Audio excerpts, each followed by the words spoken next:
Sunday ni he ko pamu ma Sunday ya ki pamu asi puma he permanent Sunday ko pamu he ki mo ta ne no ding ne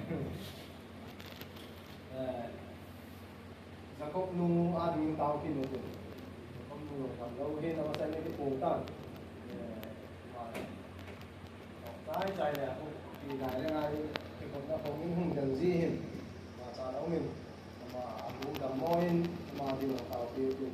giống lệ sau khi làm nên kim thì nung chân ra con ai còn những cái về mà cảm ban cả đôi trên một trên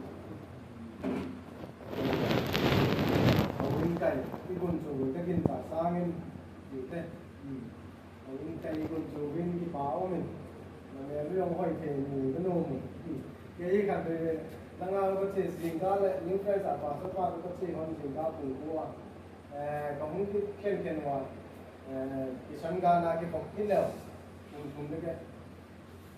có những điểm các cái gì mình tính ra cả đi cả phí đâu mới cả nên là coi anh nó có thể làm cho là cái này cái nào là cái báo mình ama hiu pa lo bela ka de ka ding ni lo se mai ke sanga ru pa hin ke sanga na ko mai pa ni na in nei wa ke nei wa mo hin ama mo to thara kan hu ne mo to aga ri tha pa sa pa ki ko lo mo me ti ya to mai tam na lo tu e sin ni sin na la pan tam ke na so sin la pa min hung be na hiu hin pa ni ke za kam không cái gì cái hình bạc các câu cũng như thế không xem lo chúng ta cũng không làm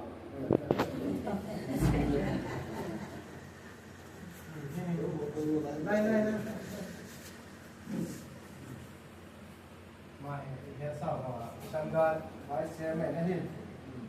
không luôn gì cái hình nên lấy rồi ý xin đều thế mà không nào thì nó sẽ cái sự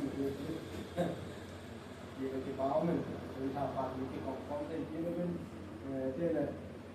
thì hết dình dữ hết tàu nào lại hành được đầu dữ chứ nên này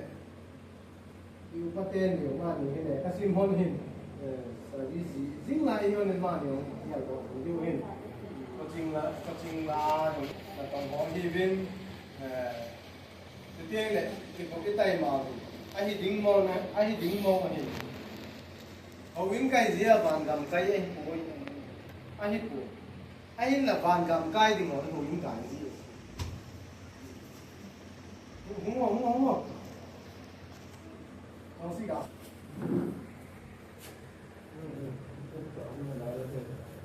không sẽ có một đâu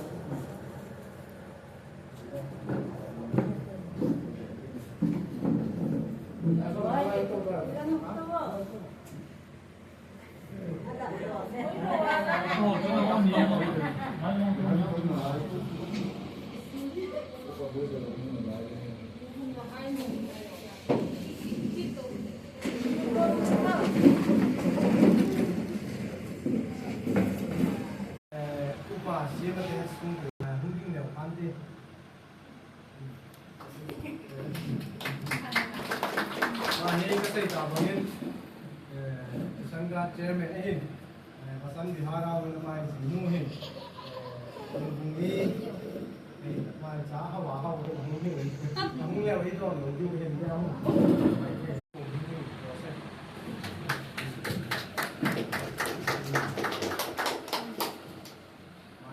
palan dik thang ha sun numeri LED mo kulan ni LED vice president Kisanga Hoguna na ini Rinzoi Sofinu Rinzoi mahi makeup artist ya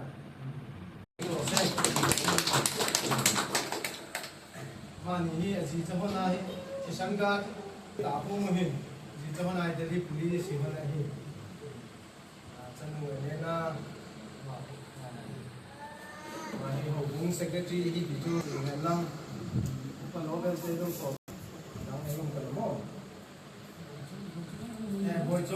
Bồi chống cho hết cơ chứ. Bồi chống. À gì ba hung quỷ đầu tiên thì bồi.